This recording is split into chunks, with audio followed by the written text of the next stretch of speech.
Salve, camaradas, tudo bem? O tema do vídeo de hoje é China e ilusões da multipolaridade.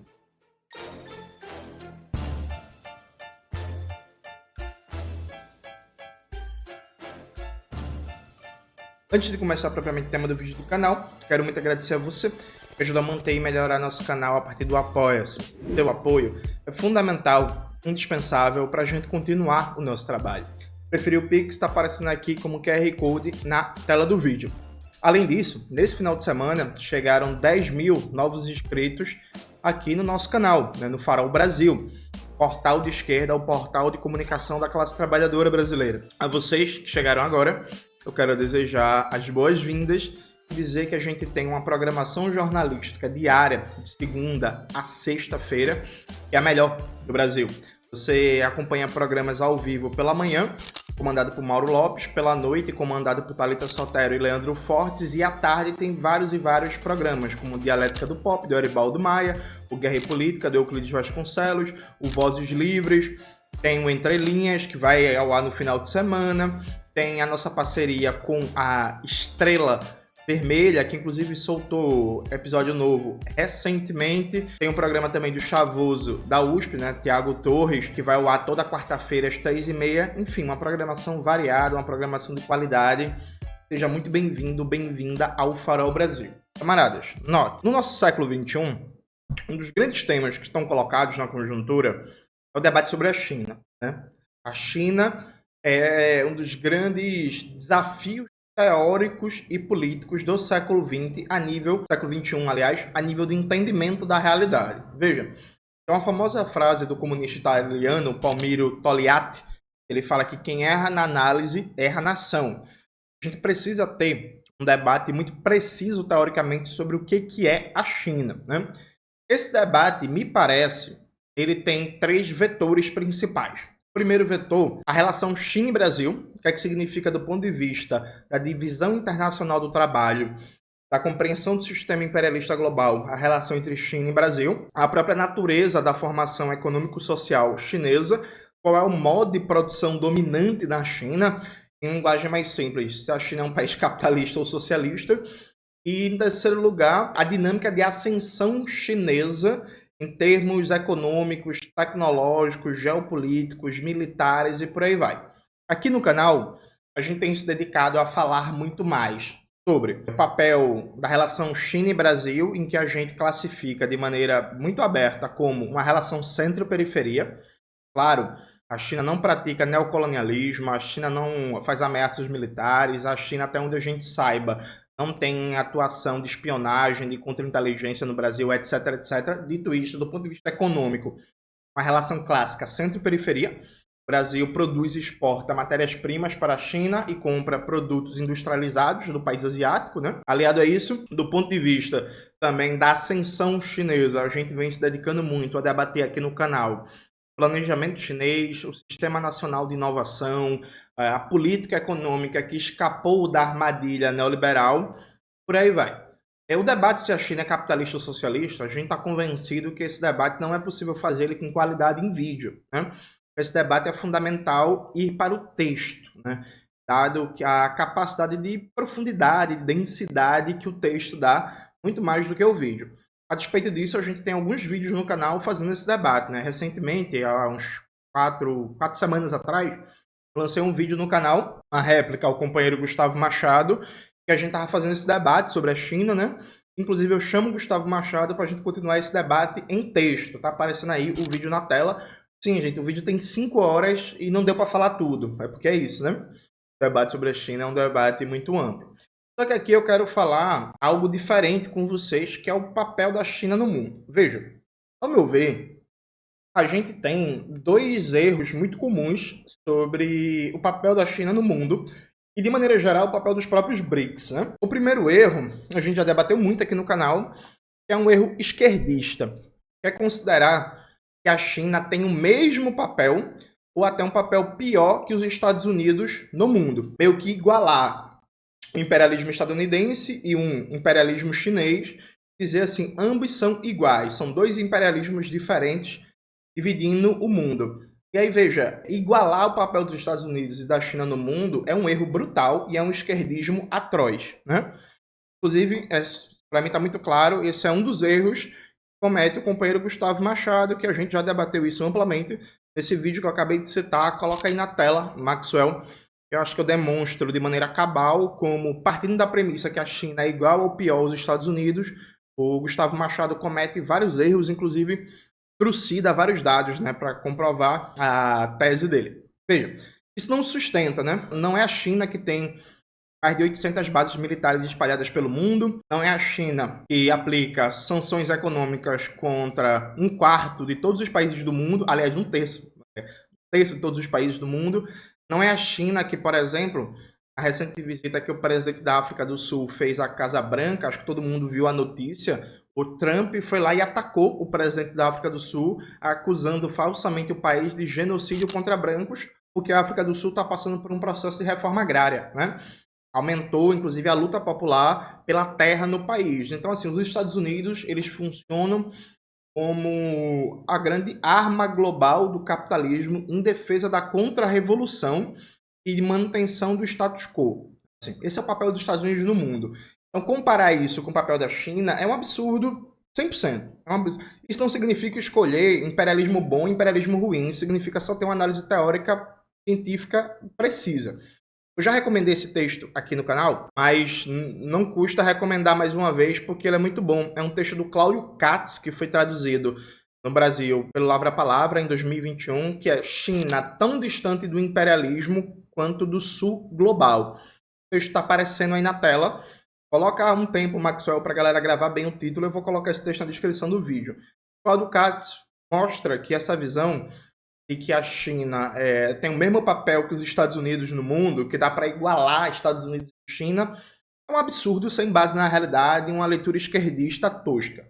Perfeito? Dito isto, tem um segundo erro muito comum sobre o papel da China no mundo, que é imaginar a China como um país anti-imperialista, como um país que seria o farol de um processo civilizatório alternativo à dinâmica do capitalismo ocidental liderado pelos Estados Unidos. E veja, isso não está colocado na prática. Aqui, ninguém põe em dúvida que a China tem um papel importante para vários processos políticos importantes, tanto de lutas anti-imperialistas como anticoloniais. Veja, é fundamental, por exemplo, a parceria que a China tem com o Irã. E aí, veja, tenha ciência disso. Goste ou não do Irã, se o Irã cai hoje e sobe ao governo um bloco no poder alinhado ao imperialismo e ao sionismo, acabou as chances, nas próximas décadas, de criação de um Estado palestino, viu? Precisa saber disso. Você que apoia a Palestina, precisa saber que é fundamental para a luta do povo palestino que o Irã e o Hezbollah continuem vivos e fortes, né? É isso. Então a China tem um papel fundamental, por exemplo, no apoio ao Irã. É inegável que as rebeliões no Sahel, na África, né, tem um papel muito importante da China, né, pensando a China como um parceiro comercial que oferece possibilidades de reduzir os graus de dependência de países como Burkina Faso, liderado pelo Ibrahim Traoré, né? Além de que, por exemplo, do ponto de vista da Bolívia e da Colômbia, a China tem sido importante nos últimos anos para reduzir um pouco as pressões dos Estados Unidos e por aí vai. Então, assim, ninguém está negando isso, isso é conhecido. É conhecido que a China oferece crédito mais barato, é conhecido que a China oferece parcerias comerciais sem obrigar nenhum país a fazer privatizações, abertura comercial, desregulamentação da economia, etc, etc. Não é isso que está em questão. O que está em questão aqui é que se idealiza o papel da China, se coloca a China num papel de alternativa civilizatória que os chineses, inclusive, não se colocam. E o discurso da China é um discurso muito economicista, no sentido de que a China defende o quê? Um futuro compartilhado. O que é o futuro compartilhado? É um desenvolvimento econômico sem neocolonialismo, e que a China vai procurar as melhores relações com cada país. E aí morreu. E aí acabou, viu? É claro que a China também tem uma retórica de defesa, de resolução pacífica dos conflitos, de não agressão, de não ingerência, mas até aí vários países do mundo também têm esse discurso diplomático, inclusive o Brasil, diga-se de passagem, né? E aí a gente consegue ver os limites da projeção chinesa na questão palestina. Veja, é importante ter ciência do que está acontecendo hoje. Israel tem a maior piora da sua imagem nas últimas 2, 3 décadas que sobra, né? Há um movimento global de repúdio ao massacre, ao genocídio que Israel está praticando contra o povo palestino. Um massacre, um genocídio que é para além do governo Netanyahu, que é parte do projeto sionista. O problema não é só Netanyahu, o problema é o sionismo enquanto um projeto colonial, racista e violento contra o povo palestino. Essa situação fez com que vários países do mundo tomassem uma atitude contra o genocídio, contra o neocolonialismo, contra o extermínio dos palestinos. Destaque-se o papel importantíssimo da África do Sul, né, que dos países dos BRICS, veja, o país dos BRICS é o país mais avançado na defesa do povo palestino. Existe uma ligação histórica ali entre lideranças sul-africanas e lideranças palestinas. Vamos lembrar que durante boa parte do século XX, a África do Sul passava por um regime de apartheid, que era abertamente apoiado pelos Estados Unidos, pela Inglaterra e por vários países da Europa Ocidental. Existia uma ligação de solidariedade mesmo, de apoio mútuo entre o movimento pan-arabista, o povo palestino, os povos colonizados do mundo e a população negra da África do Sul, lutando contra o regime de apartheid. Então a África do Sul tem tido um papel gigantesco, né? Por mais que se tenha críticas aos limites representados pelo Congresso Nacional Africano e o presidente da África do Sul, Cyril Ramaphosa, é inegável o papel do país na denúncia ao genocídio contra o povo palestino, na pressão a Israel, na denúncia dos fóruns internacionais contra Israel. Outros países vêm tomando também atitudes muito importantes. A Colômbia, do Gustavo Petro, por exemplo, rompeu relações comerciais diplomáticas com Israel, inclusive parou de vender carvão para Israel e nomeou o primeiro embaixador palestino. A Bolívia está numa situação interna muito complicada, mas o presidente, que é um cara bem ruim, o Lucho Arce, mas rompeu relações também com Israel, né? Até o Chile, do Gabriel Boric, que é um liberalzinho, que ele é o Haddad chileno, né? Ou o Haddad é o Boric brasileiro, vá saber. Mas até o Gabriel Boric também tomou algumas atitudes para reduzir a cooperação econômica com Israel. Claro, muito fruto da gigantesca comunidade palestina que vive no Chile, que faz uma pressão muito grande para que o governo do seu país tome uma atitude mais firme contra o genocídio. No Brasil, a gente vê que o presidente Lula faz várias declarações condenando o genocídio ao povo palestino, declarações inclusive boas, declarações essas que quando saíram a gente apoiou, né? Falei positivamente aqui no canal, falei positivamente em palestras pelo Brasil, em entrevistas, saiu recentemente, né? Ontem, aliás, no jornal o Globo, Lula condena novos assentamentos na Cisjordânia e postura de Israel em Gaza. Não é guerra, é genocídio. É uma declaração muito boa, uma declaração verdadeira do ponto de vista da verdade factual, mas que não vai além disso, né? O governo brasileiro não rompe relações com Israel. O governo brasileiro, o Estado brasileiro, a economia brasileira continua fornecendo, por exemplo, petróleo para Israel, continua fazendo compras e armas do complexo industrial militar de Israel. Então, na prática, o Brasil segue financiando o genocídio contra o povo palestino. A Rússia mantém ótimas relações com Israel, mas é ótima mesmo.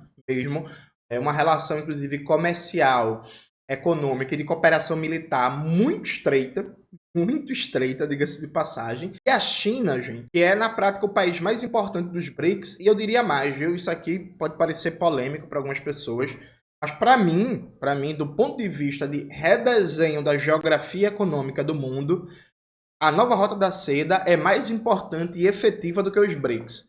Os BRICS hoje estão muito mais num plano de um bloco que tem potencial para causar transformações substantivas na geografia econômica do mundo, mas neste momento é muito mais no plano das intenções. O que vem provocando realmente transformações substantivas é a nova Rota da Seda, a partir dos seus gigantescos projetos de infraestrutura financiados fundamentalmente a partir de investimentos chineses, né? A China, ela não rompeu relações com Israel. Presta atenção aqui. A China não rompeu relações com Israel.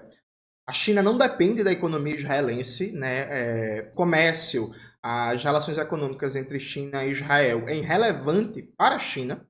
Não existe justificativa nenhuma para a China manter relações comerciais com Israel.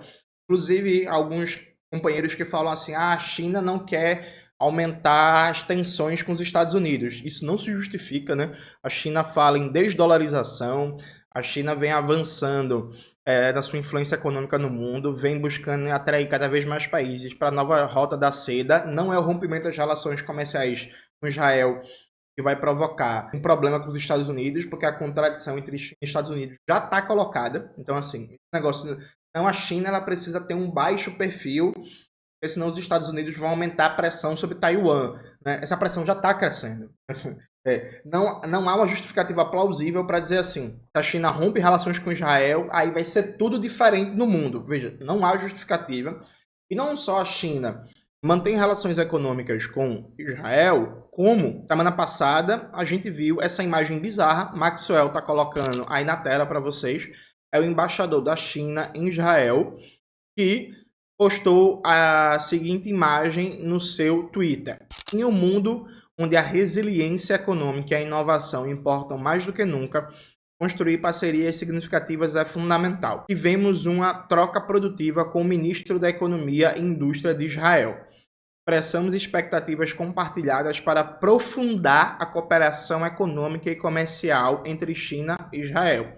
Aí é o embaixador chinês em Israel e o ministro da Economia. Veja, essa imagem desse encontro foi compartilhada publicamente, né, dia 29 de maio. Então, no momento em que até aquela cloaca do mundo, que é a União Europeia, começa a dar alguns sinais que pode se mover para fazer algumas condenações mais abertas ao genocídio contra o povo palestino, a diplomacia chinesa vai lá e divulga uma foto com o ministro da Economia de Israel dizendo que tem uma reunião para aprofundar a cooperação econômica e comercial no meio do genocídio contra o povo palestino. Um processo que sinaliza para o mundo inteiro o grau de violência do imperialismo, porque na prática tudo que Israel faz tem uma correspondência direta com a permissão direta ou indireta dos Estados Unidos, né? Sim, faz uma sinalização terrível para os povos dos países do terceiro mundo, e não só dos países islâmicos, muçulmanos, né? Mas para os povos e países do terceiro mundo inteiro, hoje chamados de sul global, que mostra, na prática, a falta de compromisso da China com uma afirmação de valores em situação dramática. Porque, veja, falar que defende a negociação pacífica dos conflitos, falar que defende o direito internacional e não a violência, falar que é contra o neocolonialismo, falar que é contra o militarismo, como eu já disse, uma porrada de países do mundo fala isso, inclusive o Brasil. Então, assim, isso nem é discurso de esquerda. Presta atenção, viu? Presta atenção. A nível de diplomacia internacional, esse tipo de retórica nem é discurso de governo de esquerda, Estado socialista. É um discurso comum, né, que você vai achar em vários estados periféricos mais fracos no sistema imperialista internacional, que evidentemente, como até forma de autoproteção, vão defender a primazia da negociação, da diplomacia, do direito internacional, dos conflitos internacionais. A gente confere se essa retórica tem consequência prática em momentos dramáticos, porque assim, defender a negociação pacífica de conflitos contra o militarismo, contra o neocolonialismo em um momento em que a coisa está mais ou menos tranquila é fácil, né? Eu quero ver defender na prática essa posição quando os Estados Unidos invadiu o Iraque, o Afeganistão, né? Quero ver defender essa posição agora no genocídio contra o povo palestino. Eu quero ver defender essa posição quando ano passado a França estava ameaçando invadir militarmente o Mali, o Níger e a Burkina Faso, etc, etc. Feito?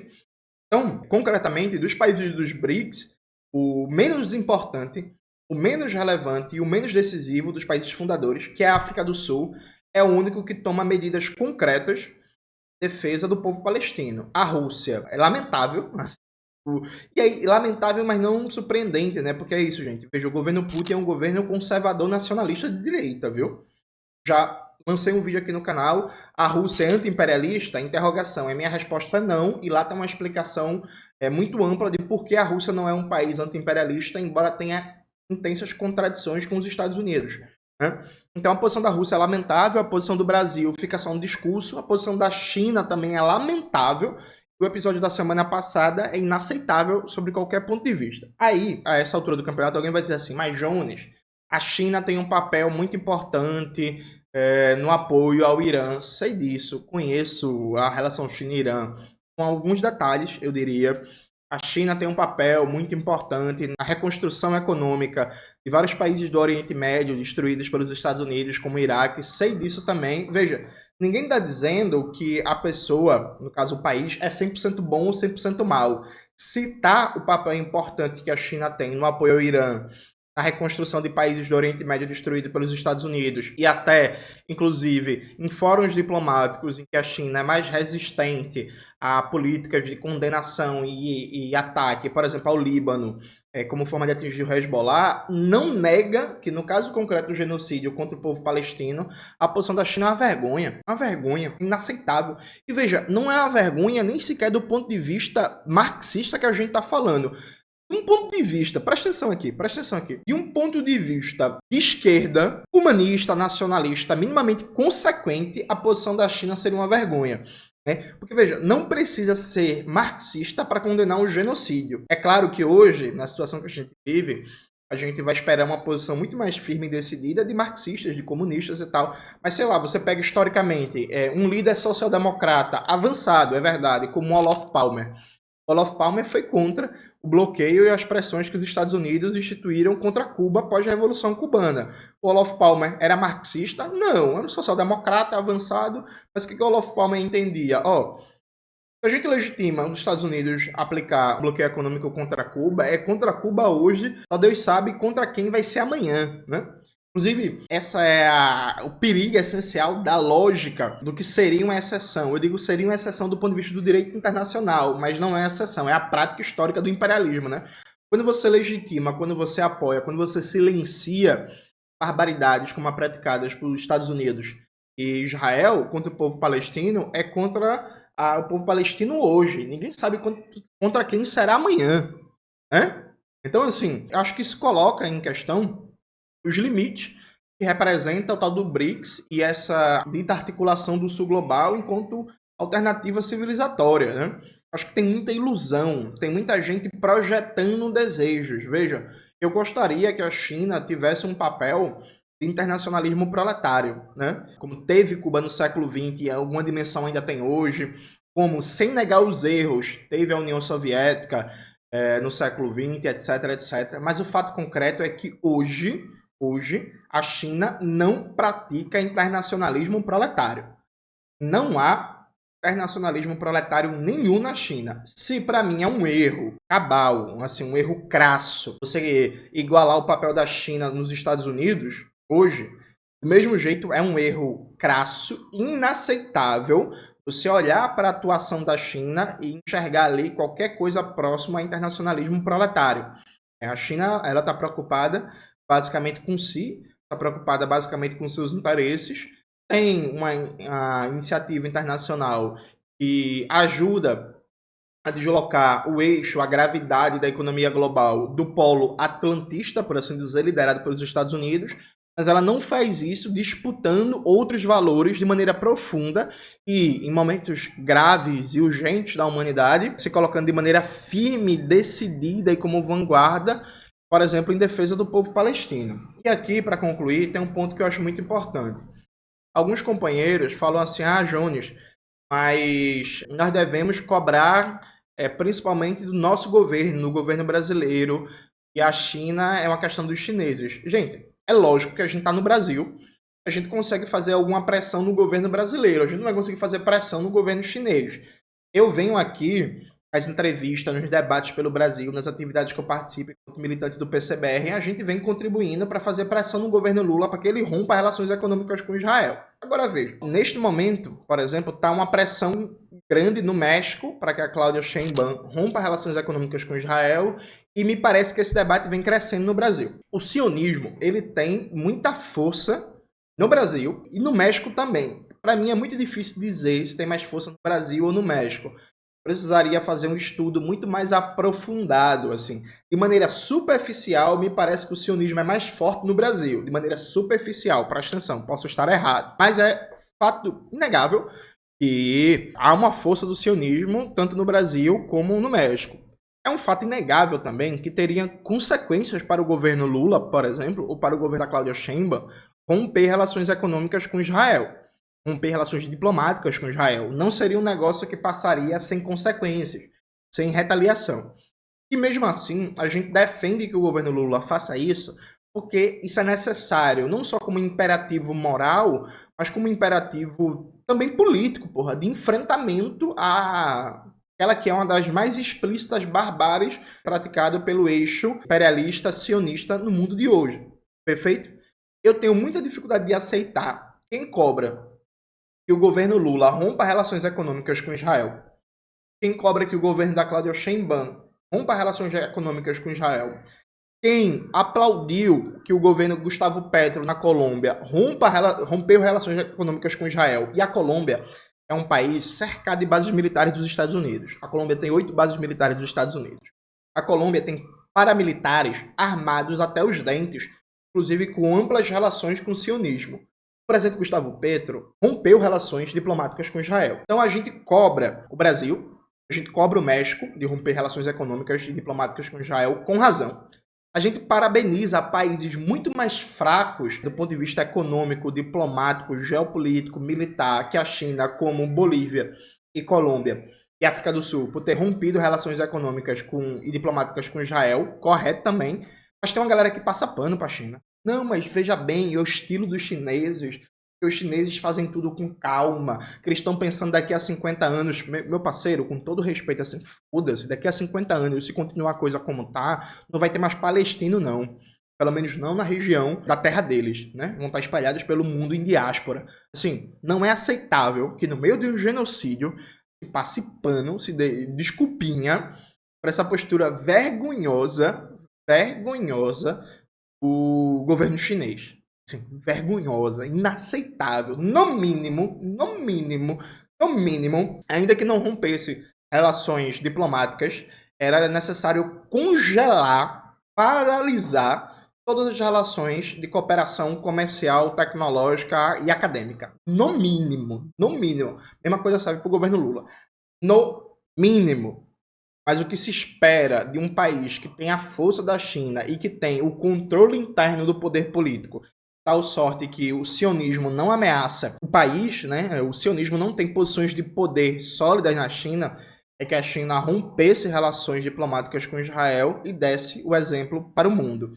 Então, na hora que a gente for debater a China, precisa fugir do erro de igualar a China aos Estados Unidos, porque não é a mesma posição, mas a gente precisa fugir também de companheiros e companheiras que estão numa ilusão bizarra, que é pensar a China como se fosse um polo civilizacional alternativo ao imperialismo estadunidense. Não é essa a postura da China. E aí fica muito claro isso no caso do genocídio ao povo palestino. É isso, galera. Espero que vocês tenham gostado do vídeo hoje do canal. Não se esqueça de se inscrever no canal, ativar o sininho desse vídeo, compartilhar e tudo isso que vocês já sabem. Um beijo e até a próxima.